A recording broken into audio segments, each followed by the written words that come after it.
Magsitayo ang lahat para sa ating panalangin. Miss Ana, maaari mo bang pangunahan ang ating panalangin? Sa ngalan ng Ama, ng Anak, ng Espiritu Santo. Amen. Okay, sa muli, isang magandang umaga, class. Mahina, pakilakasan. Magandang umaga, class. Okay, mahusay.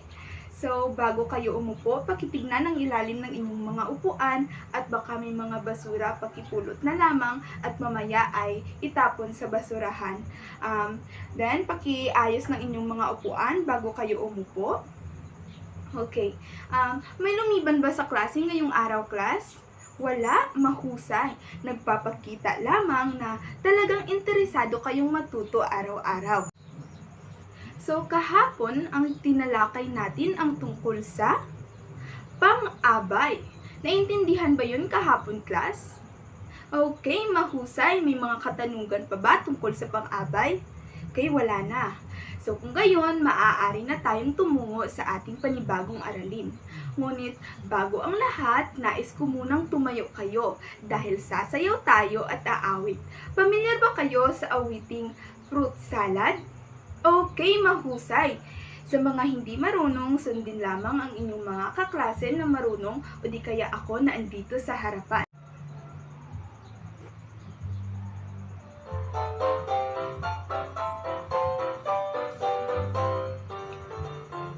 Watermelon, watermelon, papaya, papaya, banana, banana, banana, banana, fruit salad, fruit salad. Isa pa. Watermelon, watermelon, papaya, papaya, banana, banana, banana, banana, fruit salad, fruit salad. Okay, mahusay. Maaari na kayong magsiupo, class? Okay, tila nabuhayan na ang lahat. Handa na ba kayong makinig sa ating panibagong aralin? Okay, handa na ang lahat. Okay, bago tumungo sa ating formal na diskusyon, nais ko munang basahin ninyo ang layunin. Sinong nais magbasa sa unang layunin? Okay, Miss Ria, tumayo, pakibasahin.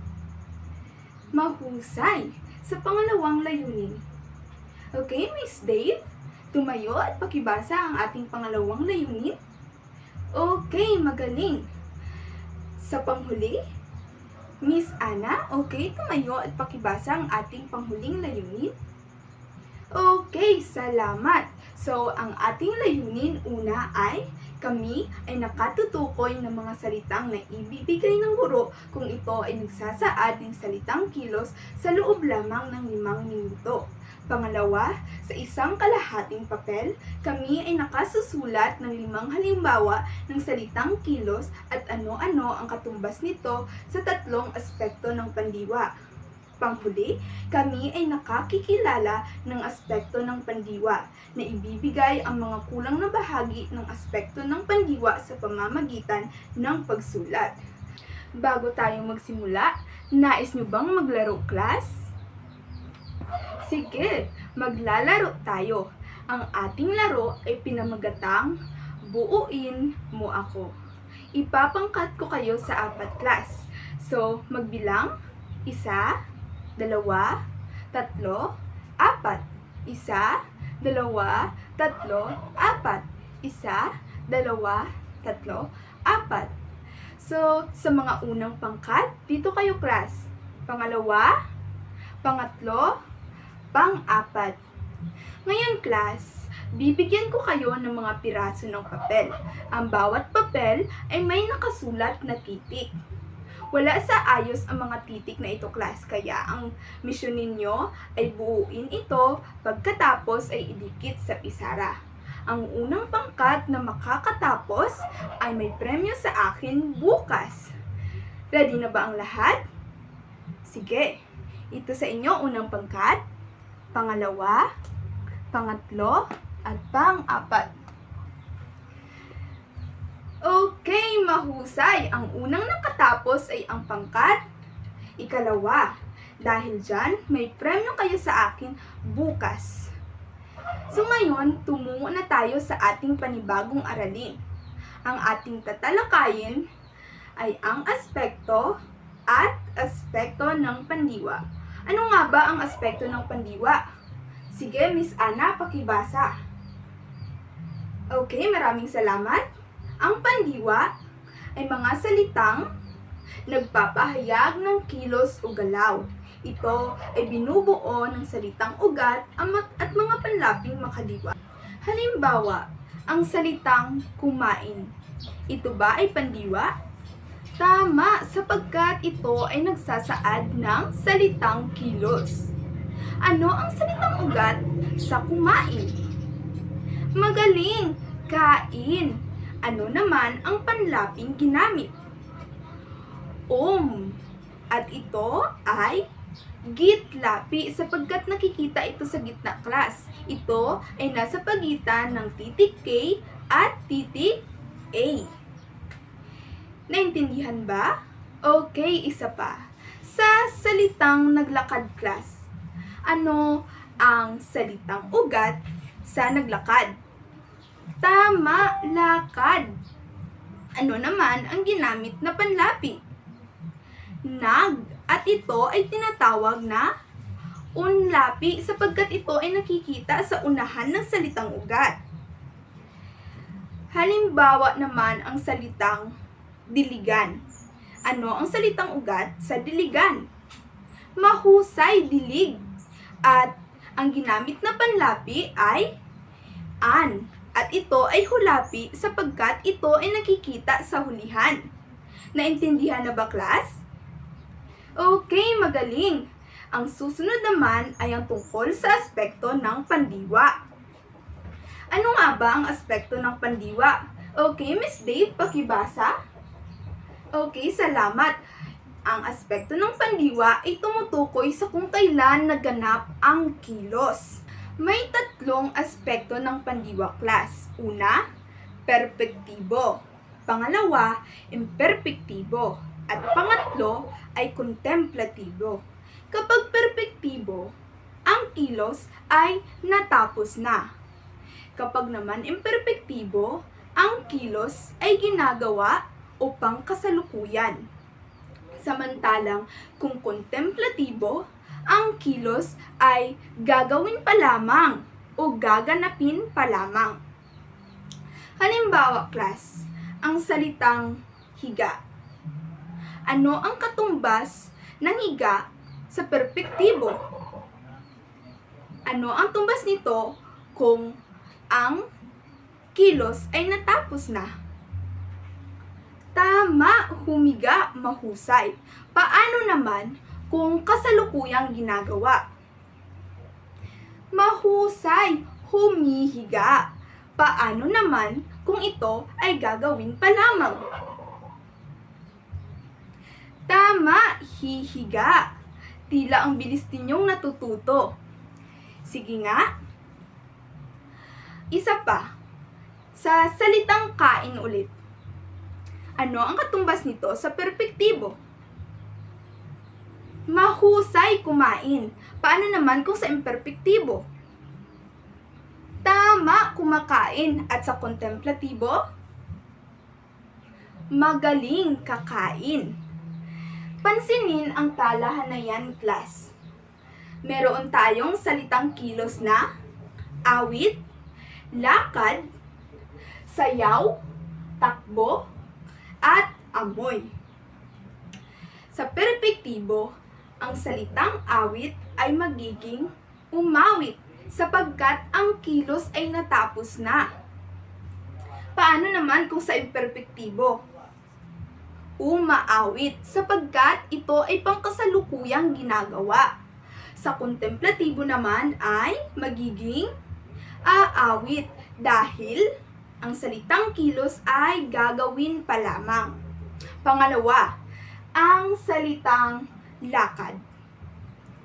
Kapag ito ay natapos na, magiging lumakad o nilakad. Kapag naman ang kilos ay ginaganap pa lamang upang kasalukuyan, magiging nilalakad o lumalakad. Kapag naman ito ay gagawin pa lamang, lalakarin o kaya lalakad. Pangatlo, ang salitang sayaw. Sa perpektibo, sumasayaw dahil natapos na. Kapag kasalukuyang ginagawa, sumasayaw, at kapag gagawin pa lamang, magiging sasayaw. Ang salitang takbo, tumakbo o tinakbo siya sa perpektibo. Sa imperpektibo, tumatakbo o tinatakbo. At sa kontemplatibo, magiging tatakbo o tatakbuhin. Ang salitang amoy naman, sa perpektibo, inamoy. Imperpektibo, inaamoy. At sa kontemplatibo, aamuyin. Naunawaan ba, class? Sige, mahusay. Kung gayon, sino ang makapagbibigay sa akin ng kahulugan ng pandiwa? Sige, Mr. E.G. Mahusay. Ano naman ang aspekto ng pandiwa? Sige, Miss Ria. Mahusay. Kung gayon, magbibigay ako ng salitang kilos. Kung talagang naintindihan na ninyo, ibigay ninyo sa akin ang katumbas nito sa tatlong aspekto ng pandiwa. Kung ang salitang kilos ay ligo, ano ang magiging katumbas nito sa perpektibo? Tama, naligo. Kapag naman imperpektibo, ito ay kasalukuyang ginagawa, mahusay naliligo. Kapag naman sa kontemplatibo, gagawin pa lamang, mahusay maliligo. Talagang ang naunawaan na ninyo, class. Ngayon, dahil naintindihan na ninyo, ay may gagawin tayo. Sige, class, pakibasa ng panuto. Salamat. Sumulat ng 5 salita na nagsasaad ng kilos o galaw. Pagkatapos ay bigyang tumbas ito sa tatlong aspekto ng pandiwa. Isulat ito sa isang kalahating papel. Sige, class, kumuha na kayo ng mga papel at simulan na ninyong magsulat. Okay, tapos na ang lahat. Magaling. Ngayon, dyan sa mga isinulat ninyo, gusto kong magbigay kayo ng isang halimbawa. Sige, Miss Ana, ano ang salitang kilos na naisulat mo dyan? Magbigay ka lamang ng isang halimbawa. Suot. Sige, ano ang perpektibo ng salitang suot? Sinuot. Magaling. Sa imperpektibo naman, sinusuot. Magaling. Kapag naman sa kontemplatibo, mahusay, susuotin. Palakpakan natin si Miss Ana. Sino naman ang nais pa na magbigay? Sige, Mr. E.G. Anong naisulat mong salitang kilos? Luto. Ano ang katumbas nito sa perpektibo? Niluto. Tama. Sa imperpektibo naman, niluluto. Sa kontemplatibo, lulutuin. Mahusay. Dahil talagang naintindihan na ninyo, may gagawin tayo ulit. Ngunit ipasa muna ninyo ang inyong mga papel, class. Kumuha kayo ulit ng isang kalahating papel, class. Ngayon naman ay susuriin ninyo ang mga salita. Sige, pakibasa muna ng panuto. Okay, maraming salamat. Suriing mabuti ang mga salitang nakapaloob sa talahan na yan. Punan ang mga bahaging may kulang sa ibaba. Sagutan ito sa isang kalahating papel. Sige, class, maaari na kayong magsimula. Okay, napakahusay. Tila ang lahat ay nakakuha ng mataas na score. Dahil dyan, palakpakan ang inyong mga sarili. Sige, ipasalaman ninyo ang inyong mga papel class at iyan ay aking itatala. May mga katanungan pa ba? Magaling, wala na. Naintindihan na ba ang lahat? Mahusay. Okay. Magsiayos na kayo ng inyong pag-upo. Pakitingnan ulit ang ilalim ng inyong mga upuan, class, at baka may basura, pakipulot na lamang. Sige, magsitayo ulit ang lahat. Mr. EJ, pakipangunahan ang ating panghuling panalangin. Sa ngalan ng Ama, ng Anak, ng Espiritu Santo. Amen. So, class, mamayang gabi, gusto kong basahin ninyo ang ating Aralin 14. Malinaw ba? O sige. Goodbye, class. Okay, sige, maaari na kayong magsilabas. Maraming salamat.